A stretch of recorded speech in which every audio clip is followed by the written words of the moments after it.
છો બધા મજામાં? આપણે આજે વાત કરવાના છીએ ન્યુક્લિયસ ચેપ્ટરની. તો ન્યુક્લિયસ ચેપ્ટરમાં થિયરીથી સ્ટાર્ટ કરીએ, સ્ટાર્ટિંગના કોન્સેપ્ટમાં. તો ન્યુક્લિયસના શેપ સાઇઝની વાત કરીએ તો આપણને ખ્યાલ જ છે એમ કે ન્યુક્લિયસની રેડિયસ છે એ 10⁻⁻15ના રેન્જની હોય મીટર. 10⁻⁻15 મીટરના રેન્જની હોય છે, બરોબર. બટ ન્યુક્લિયસની અંદર શું હોય છે તો કે ન્યુક્લિયોન્સ, ન્યુટ્રોન એન્ડ પ્રોટોન્સ, બરોબર. તો અમુક એલિમેન્ટ છે એમાં નંબર ઓફ, જેને આપણે ન્યુક્લિયોન્સ કહીએ છીએ, એ નંબર ઓફ ન્યુક્લિયોન્સ વધારે હશે. આપણે જોઈએ છીએ કે અમુક એલિમેન્ટ્સ હશે તો એના માસ નંબર વધારે હશે, બરોબર. Mass number is what? Mass number is total number of nucleons inside the nucleus. તો જેમ આપણે નંબર ઓફ ન્યુક્લિયોન્સ ઇન્ક્રીઝ થતા જશે એમ જે ન્યુક્લિયસ છે એની સાઇઝ પણ ઇન્ક્રીઝ થતી જશે. It means volume of nucleus is directly proportional to mass number. એના ઉપરથી આપણને રેડિયસ ઓફ ન્યુક્લિયસનો એક ઇક્વેશન મળશે. R equals to R0 into a raised to 1/3, where R0 is a constant which is same for all nuclei and it is 1.2 into 10 raised to minus 15 meter or 1.2 Fermi. First relation છે આ ચેપ્ટરનો આપણી પાસે radius માટેનો, radius of nucleus. R equals to R0 into a raised to 1/3. અને જો R0ના place ઉપર તમે 1.2 ફર્મી પ્લેસ કરી દેશો તો આન્સર તમને જે રેડિયસ ઓફ ન્યુક્લિયસ મળશે એ પણ ફર્મીમાં જ મળશે, રાઈટ. તો એની ઉપર બેઝડ સમ છે એ આપણે સોલ્વ કરીએ. તો અહીંયા આપણને કીધું છે if radius of AL 1327 nucleus is taken to be RAL, then the radius of TE 53125 nucleus is nearly what? જેના ઓપ્શન પણ આપણને આપેલા છે. આપણી પાસે રિલેશન છે R is directly proportional to a raised to 1/3. So RAL upon RTE નો ratio લઈ લઈએ આપણે. હવે AL, mass number of AL આપણને 27 આપેલા છે, માસ નંબર ઓફ ટી 125 આપેલા છે, અને એનો આપણે ક્યુબ રૂટ કરવાનો છે. હવે 27નું ક્યુબ રૂટ થશે 3 અને 125નું 5. તો RTE ને તમારે લખવું હોય તો ઇન્વર્સ થઈ જશે 5/3 RAL. તો એ થશે આપણો ઓપ્શન બી. એકદમ સિમ્પલ સમ છે. આ ટોપિકમાંથી કોઈ બહુ ડિફિકલ્ટ સમ નથી પૂછાતા, એકદમ સિમ્પલ આવા સમ પૂછી શકાય.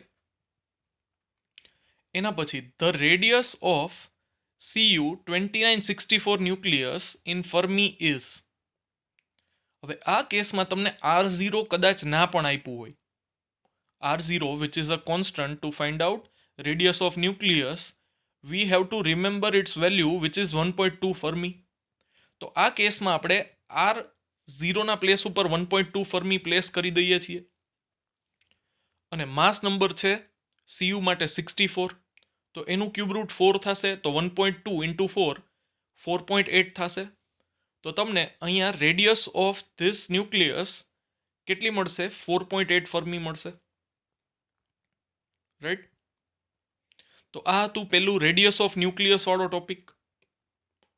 એના પછી જે મેઇન આ ચેપ્ટરનું મોસ્ટ ઇમ્પોર્ટન્ટ ટોપિક છે, બરોબર, એ છે રેડિયો એક્ટિવિટી. હવે કોઈ પણ ઓબ્જેક્ટને ઓર કોઈ પણ એલિમેન્ટને આપણે રેડિયો એક્ટિવ શું કામે કહીએ છીએ અથવા રેડિયો એક્ટિવ ક્યારે કહીએ છીએ?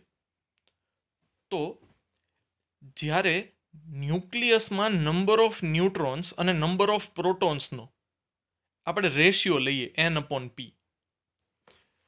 ઇટ મીન્સ જે ન્યુક્લિયસ છે એમાં નંબર ઓફ ન્યુટ્રોન્સ અને નંબર ઓફ પ્રોટોન્સની આપણે વાત કરીએ તો આવો છે ને એક સ્ટેબિલિટી બેલ્ટ છે. હવે આ સ્ટેબિલિટી બેલ્ટમાં તમે જોઈ શકો છો એમ કે એક્સિસ ઉપર નંબર ઓફ પ્રોટોન્સ છે અને વાય એક્સિસ પર નંબર ઓફ ન્યુટ્રોન્સ છે. તો ઓબ્ઝર્વ કરવામાં આવ્યું કે જે સ્ટેબલ એલિમેન્ટ્સ છે ને, એ સ્ટેબલ એલિમેન્ટ્સ છે એ બધા આ સ્ટેબિલિટી બેલ્ટ પર લાય કરે છે. તો જે ન્યુક્લિયસમાં નંબર ઓફ પ્રોટોન્સ 20 કરતાં લેસ હોય એમાં ઓબ્ઝર્વ કરવામાં આવ્યું કે જો n અપોન ઝેડનો ratio, it means n upon પીનો રેશિયો જો ઓલમોસ્ટ ઇક્વલ્સ ટુ 1 હશે ને તો એ એલિમેન્ટ સ્ટેબલ કહેવાશે. જો for atoms with z less than or equals to 20 stable nuclei have n upon p ratio equals to 1. It means n equals to z, જેના example છે.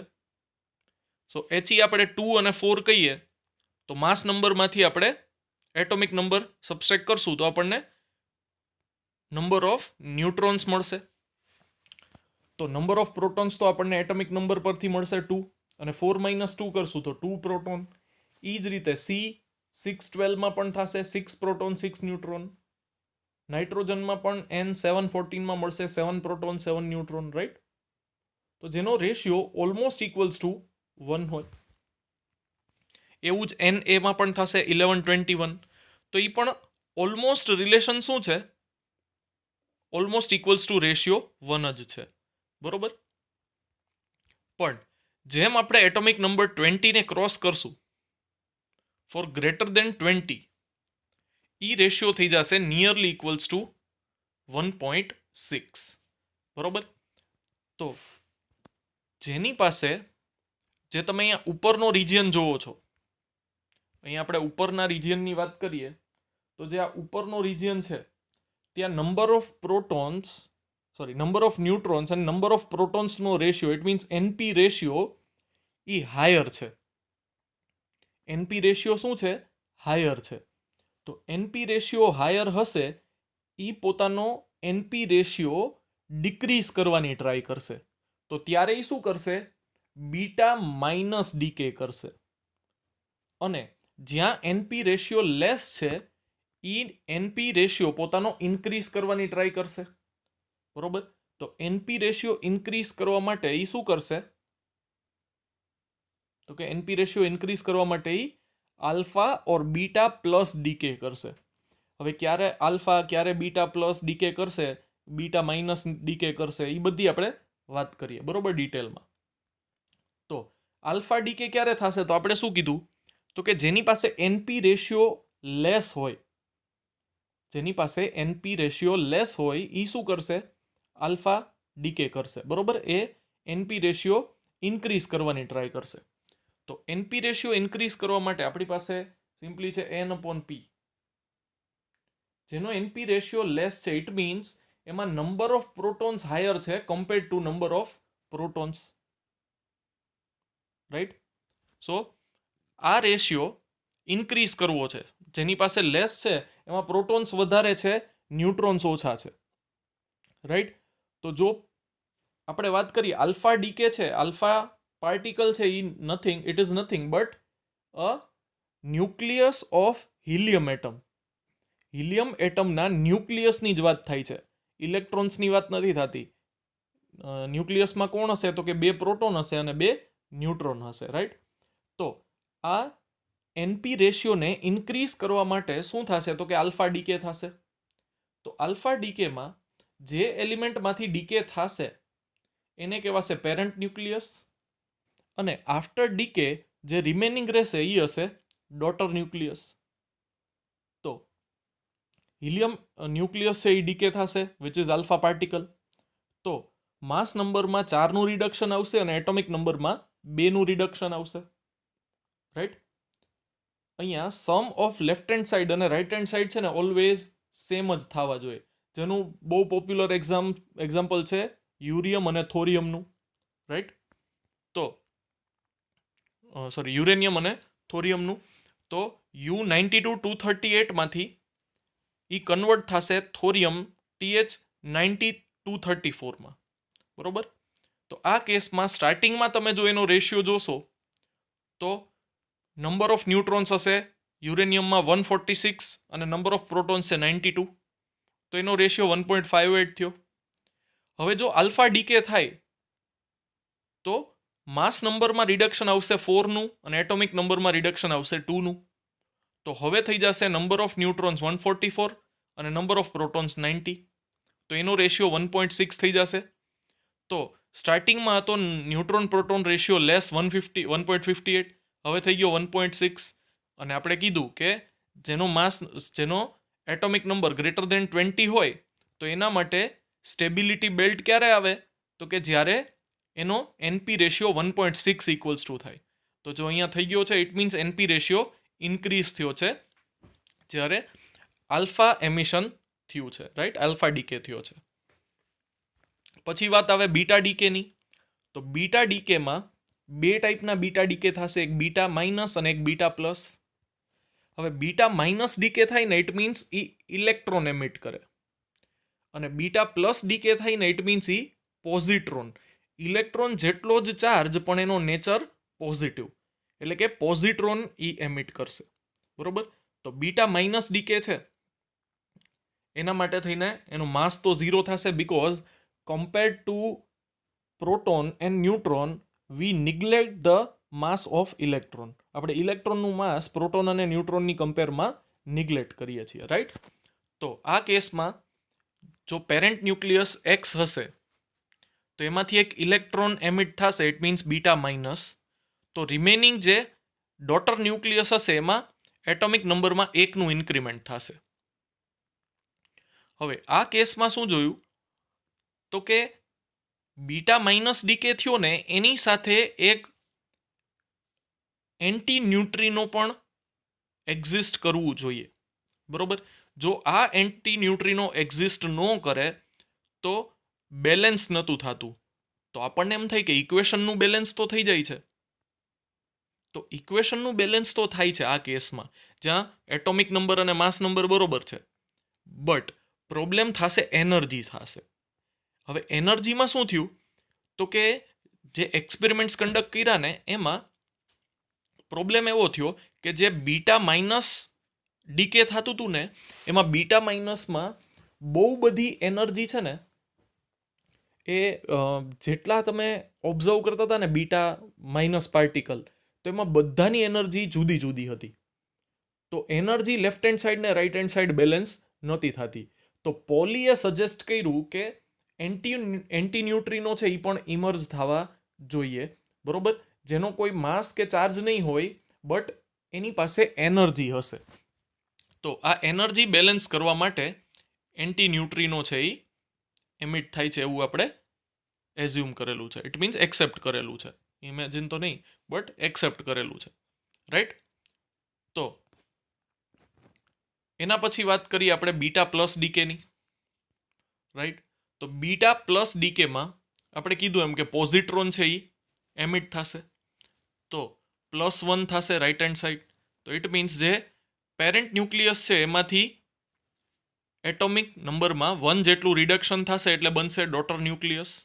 અને આ કેસમાં જેમ બીટા માઇનસ ડીકેમાં એન્ટી ન્યુટ્રિનો આપણે લેતા હતા એ જ રીતે અહીંયા બીટા પ્લસ ડીકેમાં આપણે ન્યુટ્રિનો લેશું, રાઈટ. તો આ રીતે જે રેડિયો એક્ટિવ, જેનું એક્ઝામ્પલ છે રેડિયો એક્ટિવ નાઇટ્રોજન છે, એમાંથી જો બીટા પ્લસ ડીકે થાય એટલે કે એક પોઝિટ્રોન ઇમર્જ થાય તો એ કેસમાં તમને ડોટર ન્યુક્લિયસ તરીકે સ્ટેબલ કાર્બનનો એટમ મળશે, સાથે સાથે ન્યુટ્રિનો ઇમર્જ થશે અને ઘણી બધી એનર્જી પણ રિલીઝ થશે, રાઈટ. હવે આ એનર્જી કઈ રીતે રિલીઝ થાય છે, તો કે માસ ડિફેક્ટથી. યાદ હોય તો એનર્જી કઈ રીતે રિલીઝ થાય છે, તો કે માસ ડિફેક્ટથી રિલીઝ થાય છે, E = ડેલ્ટા mc² પરથી. તો આ આપણે વાત કરી આલ્ફા ડીકેની, બીટા ડીકેની. બીટા ડીકેમાં બે વાત કરી, બીટા માઇનસ અને બીટા પ્લસ.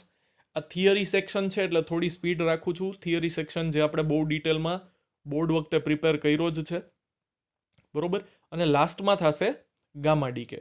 હવે ગામા ડીકે શું છે, તો કે ગામા એમિશન છે એ કોઈ પાર્ટિકલ નથી, એ વેવ્સ છે, એનર્જી છે. જેમાં આપણે એટમ ચેપ્ટરમાં કીધું કે કોઈ ઇલેક્ટ્રોન છે એક્સાઇટેડ સ્ટેટમાં આવી જાય અને ત્યાંથી પાછો એના જે મેઇન બેઝિક સ્ટેટમાં આવે ગ્રાઉન્ડ સ્ટેટમાં, તો ત્યારે એ એમને ન આવી શકે, એને એનર્જી રિલીઝ કરવી પડે.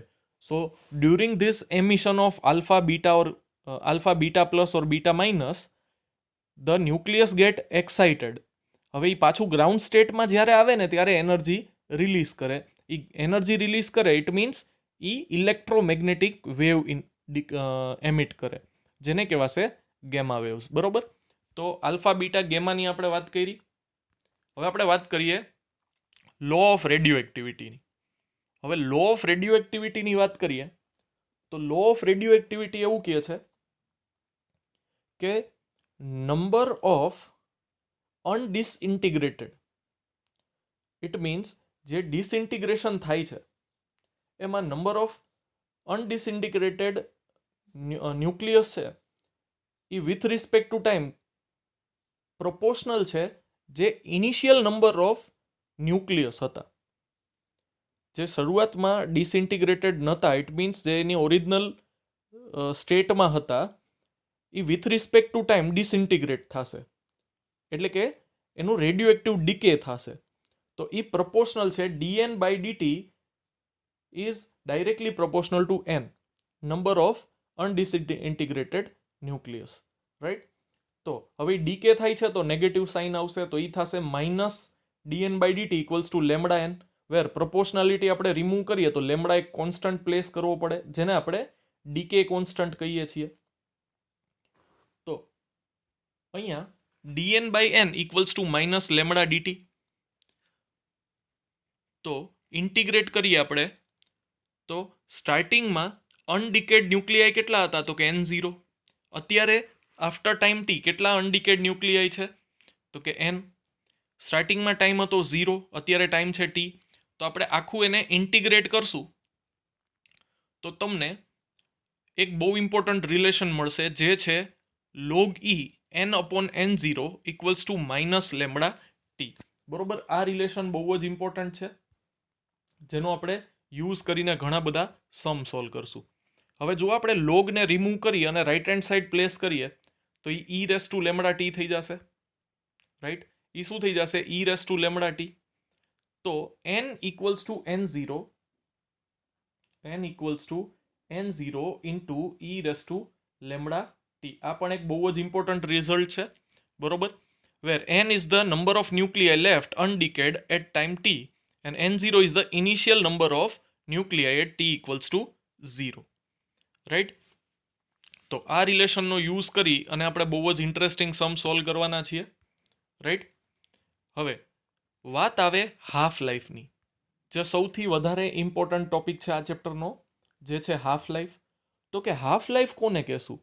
તો કે હાફ લાઈફ એટલે સ્ટાર્ટિંગમાં જે ઇનિશિયલ કન્ડિશનમાં જેટલા નંબર ઓફ અનડિકેડ ન્યુક્લિયાઈ હતા એ નંબર હાફ થઈ જાય, એના માટે જે ટાઈમ લાગે એને હાફ લાઈફ કહેવાય. તો ફોર એક્ઝામ્પલ સ્ટાર્ટિંગમાં આપણે એક સેમ્પલ લઈએ, રેડિયો એક્ટિવ સેમ્પલ.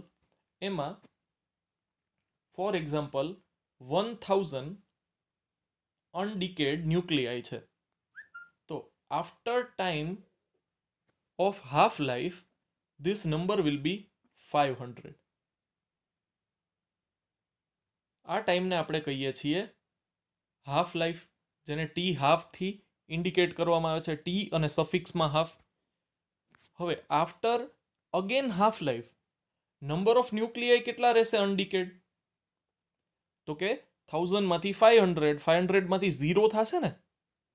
નહીં, 0 નહીં થાય. હાફ લાઈફમાં એક હાફ લાઈફ થઈ ગઈ એટલે આ પ્રોસેસ પૂરી થઈ ગઈ. હવે નંબર ઓફ અનડિકેડ ન્યુક્લિયાઈ કેટલા રિમેનિંગ છે તો કે 500. તો હવે 500 આપણી ઇનિશિયલ વેલ્યુ થઈ ગઈ ઓફ અનડિકેડ ન્યુક્લિયાઈ. તો હવે 500ના હાફ થશે. ઇટ મીન્સ હજી ટી હાફ જેટલા ટાઈમમાં આ 500માંથી કેટલા થઈ જશે તો કે 250 થઈ જશે. આફ્ટર હજી એક half life they will be 125. આ રીતે બહુ લાંબા પીરિયડના એન્ડ ઉપર, એકચ્યુઅલી આપણે ઇન્ફાઇનાઇટ ટાઈમ લઈએ છીએ કે ઇન્ફાઇનાઇટ ટાઈમના એન્ડ ઉપર આ જે ડિસઇન્ટિગ્રેશન પ્રોસેસ છે એ કમ્પ્લીટ થશે. બરોબર. તો આ થઈ વાત હાફ લાઈફની. તો હાફ લાઈફમાં આપણે શું કીધું તો કે નંબર ઓફ જે ન્યુક્લિયાઈ છે રિમેનિંગ જે અનડિકેડ રહેશે એ હાફ થઈ જાય છે. It means n becomes n0/2. જ્યાં n0 શું હતું તો કે ઇનિશિયલ, ત્યારે ટાઈમ કેટલો થાય તો કે t હાફ. તો આ રીતે આપણે વેલ્યુ પ્લોટ કરતા જશું. બરોબર. તો આપણને log e n/n0, હવે n ના પ્લેસ ઉપર આપણે n0/2 લખશું અને ટાઈમના પ્લેસ ઉપર ટી હાફ લખીએ તો n0 કટ થશે, લોગ ઈ 2 - 1 પાવર થશે equals to minus lambda T half. હવે લોગનો રૂલ આપણને ખ્યાલ છે, માઇનસ પાવર હોય તો એ આગળ આવી જશે મલ્ટિપ્લિકેશનમાં, અને માઇનસ માઇનસ કટ થઈ જશે. તો log 2 base e equals to થશે લેમડા ટી હાફ. તો એના ઉપરથી આપણને ટી હાફનો રિલેશન મળશે log 2 base e upon lambda equals to T half થશે, where lambda is what? Lambda is decay constant, right? તો log 2 ની આપણે વેલ્યુ પ્લેસ કરીએ બેઝ ઈમાં તો એ થશે 0.693. તો ટી હાફની વેલ્યુ થશે 0.693 ડિવાઈડ બાય લેમડા, રાઈટ? તો આ એક બહુ ઇમ્પોર્ટન્ટ રિલેશન છે. અને એનાથી પણ વધારે ઇમ્પોર્ટન્ટ રિલેશન જે આપણને સમ સોલ્વ કરવામાં હેલ્પફુલ થશે, એ રિલેશન હવે આવે છે. તો કે આપણે કીધું એમ કે after 1 half life initial value છે એનો હાફ થઈ જશે, તો કે n થઈ જશે n0/2. After 2 half life n0 2 નું હાફ થશે એટલે n0/4. After 3 half life n0 4 નું હાફ થશે એટલે કે n0/8.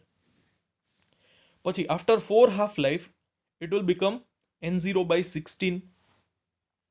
તો તમે એક પેટર્ન ફોલો કરતા હોય એવું જોવો ને, તો after 1 half life number of undecayed nuclei થઈ જશે n0/2 after 2 half life 2 after 3 half life 2 after 4 half life 2 it means જેટલી હાફ લાઈફ થાય છે 2 નો એટલો પાવર થઈ જાય છે ડિનોમિનેટરમાં. તો જો તમે n હાફ લાઈફની વાત કરો તો n હાફ લાઈફ માટે નંબર ઓફ અનડિકેડ ન્યુક્લિયાઈની વાત કરવી હોય તો એ ડાયરેક્ટ તમને એક રિલેશન પરથી મળી જશે, n equals to n0 divide by 2n. બહુ જ ઇઝી ઇક્વેશન છે આપણી માટે અને બહુ જ હેલ્પફુલ ઇક્વેશન છે, જેનો યુઝ કરીને આપણે બહુ બધા સમ્સ એ સોલ્વ કરવાના છીએ. તો કે n ઇક્વલ્સ ટુ થશે n0 ડિવાઈડ બાય 2n, બરોબર? તો આ રિલેશન ખાસ આપણે યાદ રાખશું.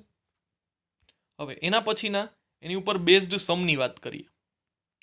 તો પેલો પ્રોબ્લેમ છે કે at t equals to 0 a radioactive substance has 100 nuclei. In t equals to 1 second, the number of nuclei left are 90. Then find number of nuclei left undecayed at t equals to 2 second. તો આ કેસમાં t equals to 0 છે ત્યારે number of undecayed nuclei 100, પછી after 1 second 90, after 2 second we have to find out, so we assume it as x. તો આપણી પાસે જે રિલેશન છે એ અહીંયા પ્લોટ કરીએ તો એ થશે log base e n/n0 equals to minus lambda t. Now n is 90. After 1 second તો ટાઈમ t 1 સેકન્ડ લઈએ અને ઇનિશિયલ કેટલા અનડિકેડ ન્યુક્લિયર હતા તો કે 100, તો એ પ્લેસ કરી દઈએ. એન્ડ આફ્ટર 2 સેકન્ડ એટલે કે time t equals to 2, number of nuclei undecayed છે એને આપણે x એઝ્યુમ કરી લઈએ, રાઈટ? હવે જે આ બે રિલેશન મળ્યા મને 2 અને 1, તો હું 2 ને 1 થી ડિવાઈડ કરી નાખું તો માઇનસ લેમડા કેન્સલ થઈ જશે અને અહીંયા log x divide by 100 equals to થશે 2 ઇન્ટુ log 9/10 થશે. હવે લોગનો રૂલ આપણને ખ્યાલ છે, મલ્ટિપ્લિકેશન હોય એને પાવરમાં મૂકી શકીએ, તો એ થશે 9/2 અને 10/2 એટલે 81/100. તો બે બાજુથી આપણે લોગ રિમૂવ કરીએ, ઇટ મીન્સ એન્ટી લોગ લઈએ, તો રિમેનિંગ રહેશે x/100 ઇક્વલ્સ ટુ 81/100. તો તમને x ની વેલ્યુ મળશે 81. It means after 2 seconds the number of undecayed nuclei will be 81. બરોબર, જે થશે આપણો ઓપ્શન C. બરોબર, તો ખાસ આ પ્રોસેસ ધ્યાન રાખજો. આવા ટાઈપના સમને આ મેથડથી જ સોલ્વ કરવા પડશે અને એમાં આપણે લોગના રૂલનો યુઝ કરી અને વધારે પડતું આમાં મેથ્સ છે, કારણ કે ઇક્વેશન તો એક બેઝિક ઇક્વેશન છે, આપણે એનો જ યુઝ કરવાનો છે, પણ પછી આપણે મેથ્સના જે સ્ટેપ યુઝ કરીએ છીએ એ અહીંયા ખાસ ધ્યાન રાખવાનું છે, રાઈટ? તો એના પછીનો સમ છે, in a radioactive sample the number of nuclei, it means undecayed, decreases from 8000 to 1000 in 9 days. Find the half life and decay constant. હવે સેમ પ્રોસેસ આપણે પ્લેસ કરીએ તો કે આફ્ટર 9 ડેઝ 8000 માંથી થઈ જાય છે 1000, તો n/n0 માં 1000 upon 8000 લખશો તો એ 1/8 થશે. અને ટાઈમ કેટલો તો કે 9, તો કે ડેઝમાં આન્સર મળશે આપણને. હવે આ કેસમાં તમે 8 ને 2 નો ક્યુબ લખી શકો અને એને જો ન્યુમરેટરમાં લેશો ડિનોમિનેટરમાંથી તો પાવર -3 થઈ જશે. હવે આપણને રૂલ ખ્યાલ જ છે, -3 છે પાવરમાં, તો એને મલ્ટિપ્લિકેશનમાં લઈ શકાય લોગમાં. તો -9 અને -3 કેન્સલ થશે તો તમને રિમેનિંગ રહેશે log2 = 3 લેમ્બડા. તો તમને ડીકે કોન્સ્ટન્ટ લેમ્બડાની વેલ્યુ મળશે log2 base e divide by 3, જ્યાં તમને log2 બેઝ e ની વેલ્યુ ખબર છે 0.693 અને ડિવાઈડ બાય શું થશે 3, તો લેમ્બડા થશે 0.231 ડેઝ ઇનવર્સ, જે આપણો ડીકે કોન્સ્ટન્ટ છે. હવે એક વખત ડીકે કોન્સ્ટન્ટ મળી ગયો તો હાફ લાઈફ પણ મળી જશે. હાફ લાઈફનું ઇક્વેશન છે t½ log2 divide by lambda. હવે લેમ્બડાની વેલ્યુ આપણને અહીંયા મળી છે log2 ડિવાઈડ બાય 3, તો log2 કેન્સલ થશે, 3 ડેઝ આપણને હાફ લાઈફ મળશે. અને કોમન સેન્સની વાત કરીએ તો આપણને સમજાય જ છે એમ કે in 9 days the value reduces from 8000 to 1000. ઇટ મીન્સ 8000 થી 3 ડેઝ લાગશે અને 4000 થતા, 4000 થી 3 ડેઝ લાગશે અને 2000 થતા, અને 2000 થી એને 3 ડેઝ લાગશે 1000 થતા. તો it means number of half life spend is 3 અને number of value of half life is also 3 days. બરોબર. તો આ સમ જે આપણે આ મેથડથી સોલ્વ કર્યો છે એ એકચ્યુઅલી આ મેથડથી સોલ્વ ના કરાય. બરોબર, આપણે આ સોલ્વ કરી લીધો સમ, જે એની મેઇન મેથડ છે. બટ હવે જે આપણે અલ્ટરનેટ મેથડ ફ્રીક્વન્ટલી યુઝ કરશું, હવે આપણે એનું ડિસ્કશન કરીએ. તો અલ્ટરનેટ મેથડ છે એમાં આપણી પાસે ઇક્વેશન શું હતું તો કે number of nuclei left after n half lives, તો એ હતું n = n0 divide by 2n. તો હવે રિમેનિંગ અનડિકેડ જે ન્યુક્લિયાઈ છે એ 1000 છે, ઇનિશિયલી 8000 હતા, ડિવાઈડ બાય થશે 2n, તો 2n = 8 મળ્યું, તો n = તમને મળ્યું 3. It means 3 half life passed થશે એને 8000 થી 1000 જતા, જે આપણે ફર્સ્ટ સોલ્યુશનમાં જોયું. તો જો 3 હાફ લાઈફ છે અને આ વસ્તુ થઈ કેટલા દિવસમાં તો કે 9 દિવસમાં, તો it means 9 days are equal to 3 half lives. તો 1 હાફ લાઈફ છે એ કેટલા ડેઝ થાય તો કે 3 ડેઝ. તો તમને ડાયરેક્ટ ટી હાફનો રિલેશન, ટી હાફની વેલ્યુ મળી ગઈ 3 ડેઝ, અને એને તમને લેમ્બડાના ઇક્વેશનમાં પ્લેસ કરશો તો તમને ડીકે કોન્સ્ટન્ટ લેમ્બડા પણ બહુ ઇઝીલી મળી જશે. Lambda = 0.231 days inverse. તો આ મેથડ વધારે અપ્રોપ્રિએટ છે, વધારે ઇઝી છે. બટ ઘણી વખત એવું થશે કે જો અહીંયા તમને 10,000 ટુ 1000 કીધું હોત ને તો તમને એ 2 નો પરફેક્ટ રૂટ ક્યુબ ના મળત, તો એમાં થોડુંક પ્રોબ્લેમેટિક સિચ્યુએશન ક્રિએટ થઈ જાય. તો આપણી પાસે બે મેથડ છે, પણ મોસ્ટલી તમને એવા જ ટાઈપના સમ પૂછશે કે જેમાં આવા કોઈ લોચા ન પડે, તમે ઇઝીલી ડાયરેક્ટ વેલ્યુ પ્લોટ કરી અને આન્સર ફાઇન્ડ આઉટ કરી શકશો. રાઈટ. તો એ પછી આપણી પાસે એક્ટિવિટીની વાત કરીએ તો એક્ટિવિટીનું પણ એવું જ રિલેશન છે, r = r0 × e−λt. રાઈટ. જે લોગ વાળું રિલેશન છે એ પણ આમાં કમ્પ્લીટલી ટ્રુ થશે, જ્યાં r શું છે તો કે રિમેનિંગ એક્ટિવિટી ઓર એક્ટિવિટી એટ ટાઈમ t, અને r0 શું છે તો કે initial activity eight time t = 0. Right. તો એક્ટિવિટી છે એના એનું ઇક્વેશન આપણે જોયું. એના યુનિટની વાત કરીએ તો એક્ટિવિટી મોસ્ટલી મેઝર થાય છે બેક્વેરલમાં, રુથરફોર્ડમાં અને ક્યુરીમાં. રાઈટ, જેના રિલેશન આવા કંઈક છે જે આપણે થિયરીમાં સ્ટડી કરી જ ગયા છીએ. બરોબર. તો એની ઉપર બેઝડ છે એ આપણે સમ સોલ્વ કરીએ. તો કે in a radioactive sample there are 10⁻15 atoms and the activity is 6 × 10⁻11 becquerel. Find decay constant and half life. તો આપણી પાસે r = λn ઇક્વેશન છે. હવે એક્ટિવિટી કેટલી છે તો કે 6 × 10⁻11. લેમ્બડા નથી ખબર. નંબર ઓફ એટમ્સ કેટલા છે તો કે 10⁻15, તો તમને લેમડાની વેલ્યુ મળશે 6 × 10⁻⁻⁴. હવે હાફ લાઈફ માટે સેમ ઇક્વેશન એપ્લાય કરીએ તો 0.693 ડિવાઈડ બાય લેમડા, તો એ વેલ્યુ આપણને મળશે 1150 સેકન્ડ, રાઈટ. તો 1115 સેકન્ડ એ આપણને હાફ લાઈફ મળશે for this sample, radio active sample. ચાલો એના પછી જે આપણે કીધું કે આપણે ઇક્વેશનનો યુઝ કરશું, એ ઇક્વેશનની વાત કરીએ. The activity of a sample reduces to 1/16 of its initial value in 24 hours. Time period કેટલો આપ્યો છે? 24 hours. એક્ટિવિટી કેટલી થઈ જાય છે તો કે 16th પોર્શન થઈ જાય છે એનો, right. So calculate half life and decay constant. તો જે આપણે n=n0/2n કરતા હતા ને, એ જ ઇક્વેશન એપ્લાય થશે r=r0/2n, where n is the number of half lives, right. તો હવે એક્ટિવિટી કેટલી રહે છે તો કે ઇનિશિયલ કન્ડિશન હતી એના કરતાં 16th ટાઈમ, તો r0/16 થશે. ઇનિશિયલ કેટલી હતી તો કે r0 ડિવાઈડ બાય 2n, તો તમને n મળશે 4. ઇટ મીન્સ 24 કલાકમાં 4 હાફ લાઈફ કમ્પ્લીટ થઈ છે. તો જો 4 હાફ લાઈફ એટલે 24 hours, તો 1 હાફ લાઈફ એટલે કેટલા અવર્સ તો કે 6 hours. તો તમને હાફ લાઈફ મળી ગઈ 6 hours બહુ ઇઝીલી, અને લેમડા ડીકે કોન્સ્ટન્ટ પણ મળી જશે બહુ ઇઝીલી, જે થશે log2 divide by half life. તો એ આપણને આન્સર મળી જશે આપણો, રાઈટ. હવે mean or average life of decay, બરોબર. તો it is the average of lives of all the nuclei in the sample, બરોબર. જે સેમ્પલ મળે આપણને લાઈફની, બરોબર, એ બધાના એવરેજ, કારણ કે બધા જે સેમ્પલમાં બધા અલગ અલગ ન્યુક્લિયસ હશે, તો એ બધા ન્યુક્લિયસ માટે લાઈફ અલગ અલગ હશે. આપણે લેવાની છે એવરેજ લાઈફ, બરોબર. તો એવરેજ લાઈફ અને હાફ લાઈફનો રિલેશન આવો કંઈક છે. Average life equals to 1.443 or almost equals two 1.5 T half.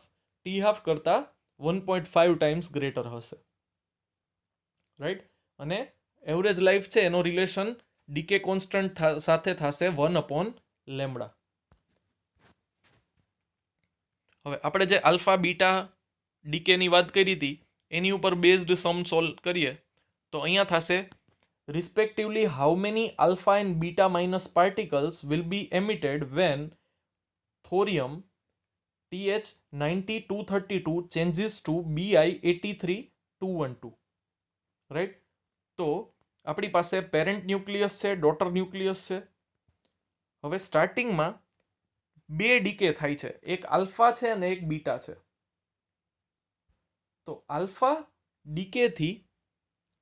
ડીકેથી mass number change થશે, બટ બીટા ડીકેથી માસ નંબર ચેન્જ નહીં થાય. તો તમારે સૌથી પહેલાં આલ્ફા ડીકેની વાત કરવાની અને માસ નંબર બેલેન્સ કરવાના, લેફ્ટ હેન્ડ સાઈડ અને રાઈટ હેન્ડ સાઈડ. તો લેફ્ટ હેન્ડ સાઈડ પહેલાં હું લખું છું parent nucleus, right hand side લખું છું ડોટર ન્યુક્લિયસ. હવે બેયમાં તમે જોવો છો એમ કે માસ નંબરમાં કેટલો ચેન્જીસ છે તો કે 20નો. હવે એક આલ્ફા એમિટ થાય તો માસ નંબર ચેન્જ થશે બાય 4 જેટલો માસ નંબર ચેન્જ થશે. તો 20 જેટલા માસ નંબરને ચેન્જ કરવા માટે તમારે 5 આલ્ફા પાર્ટિકલ્સનું એમિશન કરવું પડે. તો આપણને બહુ ઇઝીલી આન્સર મળી ગયો 5. શેના માટે? આલ્ફા પાર્ટિકલ્સ માટે. બટ એ વસ્તુ છે ને નીચે એટોમિક નંબરમાં બેલેન્સ નથી થતી. શું કામે? તો કે 5 આલ્ફા પાર્ટિકલ્સ એમિટ થાય ને તો એની સાથે એટોમિક નંબરમાં 10નો ચેન્જ થશે, because for each alpha particle atomic number changes by 2. So for 5 alpha particles atomic number changes by 10. તો એ 90 માંથી થઈ જવો જોઈએ 80, બટ થાય છે કેટલો? 83. તો એને બેલેન્સ કરવા માટે આપણે 3 બીટા માઇનસ પાર્ટિકલના ડીકે કરવા પડશે. સમજાય છે? તો પહેલા આલ્ફા ડિસાઇડ કરી લીધો, પછી બીટા ડિસાઇડ થશે. તો કેટલા આલ્ફા અને બીટા પાર્ટિકલ્સ છે એ એમિટ થશે, તો એનો આન્સર આપણને મળશે આલ્ફા 5 બીટા 3. સમજાય છે આ વસ્તુ? બરોબર. તો એ જ વસ્તુ આપણે અહીંયા લખેલી છે. એના પછી છે a radioactive nucleus undergoes a series of decay according to the respective relation, where સ્ટાર્ટિંગમાં એ કન્ડિશનમાં છે, એમાંથી આલ્ફા એમિટ કરીને A1 થાય છે, બીટા માઇનસ એમિટ કરીને A2 થાય છે, અગેન આલ્ફા એમિટ કરીને A3 થાય છે, અને ગામા રેડિયેશન એમિટ કરી અને A4 કન્ડિશનમાં જાય છે. So if the mass number and atomic number of A are, it means એ કન્ડિશનમાં, ઇનિશિયલ કન્ડિશનમાં એના એટોમિક નંબર અને માસ નંબર છે એ રિસ્પેક્ટિવલી 72 ને 180 હોય, બરોબર, એટોમિક નંબર 72, માસ નંબર 180 હોય, then what are these number for A4? એટલે કે આપણે A4 માટે એટોમિક નંબર અને માસ નંબર ફાઇન્ડ આઉટ કરવાના છે. તો આપણે એક એક પ્રોસેસ કરીએ. ઇનિશિયલી એ હતું ત્યારે એનો એટોમિક નંબર 72, માસ નંબર 180, એમાંથી આલ્ફા એમિટ કરે છે. તો એટોમિક નંબરમાં રિડક્શન થશે બાય 2 અને માસ નંબરમાં 4. ઇટ મીન્સ 72 માંથી થશે 70 અને 180 માંથી થશે 176. તો આ થઈ ગયું A1. હવે A1 માંથી બીટા માઇનસ ડીકે થાય છે, તો it means atomic number increase by 1, તો 70 માંથી થઈ જશે 71, અને માસ નંબરને કોઈ ચેન્જ નહીં થાય એટલે 176 જ રહેશે. હવે A2 માંથી પાછું આલ્ફા પાર્ટિકલ એમિટ થાય, તો એટોમિક નંબર રિડ્યુસીસ બાય 2 એટલે 71 માંથી થશે 2 નું રિડક્શન 69, અને માસ નંબર 4 થી રિડ્યુસ થશે, તો કે 176 માઇનસ 4 172. હવે A3 કન્ડિશનમાં આવી ગયું, પછી ગેમા ડીકે કરે છે, જેનાથી માસ નંબર કે એટોમિક નંબરને કોઈ વેરિએશન આવશે નહીં. તો આ આપણો ફાઇનલ આન્સર થઈ ગયો. એટોમિક નંબર 69 રહેશે A4 માટે, અને માસ નંબર 172 રહેશે, રાઈટ. તો 172 અને 69 જે આપણો ઓપ્શન સી થશે.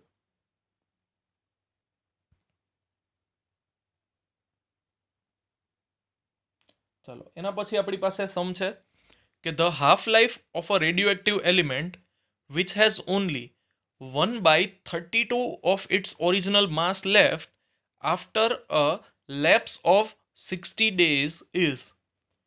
હવે 60 ડેઝમાં એનો 1/32 પોર્શન છે એ લેફ્ટ રહે છે, રાઈટ. તો તમારે એના માટે હાફ લાઈફ ફાઇન્ડ આઉટ કરવાની છે. તો આપણી પાસે રિલેશન છે n equals to n0 divide by 2n. તો એ થઈ જશે, લેફ્ટ કેટલું છે તો કે n0 ડિવાઈડ બાય 32. તો n0 કટ થશે, 2n ઇક્વલ્સ ટુ થશે 32. તો 2 નો કેટલો પાવર 5, 2 નો કેટલો પાવર 32 આન્સર આવશે તો કે 5 પાવર. તો ઇટ મીન્સ જે આ 60 ડેઝ તમને આપ્યા છે ને એ કેટલી હાફ લાઈફ છે તો કે એ 5 હાફ લાઈફ છે. તો જો 5 half life equals to 60 days હોય તો 1 half life equals to 12 days થશે. તો અહીંયા આપણને હાફ લાઈફનો આન્સર મળશે 12 ડેઝ, રાઈટ. તો આ હતું આપણા ન્યુક્લિયસ ચેપ્ટરનો ફર્સ્ટ પાર્ટ, જેમાં આપણે આલ્ફા બીટા ગેમા ડીકેની વાત કરી, પછી હાફ લાઈફની વાત કરી, એવરેજ લાઈફની વાત કરી, સ્ટાર્ટિંગમાં આપણે રેડિયસ ઓફ ન્યુક્લિયસની વાત કરી. તો આની ઉપર જ બેઝડ સમ અને થોડાક આનાથી અલગ કોન્સેપ્ટમાં, થોડા આનાથી અલગ મેથડમાં, થોડા આનાથી અલગ એવા સમ લઈને આપણે નેક્સ્ટ લેક્ચરમાં મળશું, બરોબર. ત્યાં સુધી keep preparing. All the best. Thank you.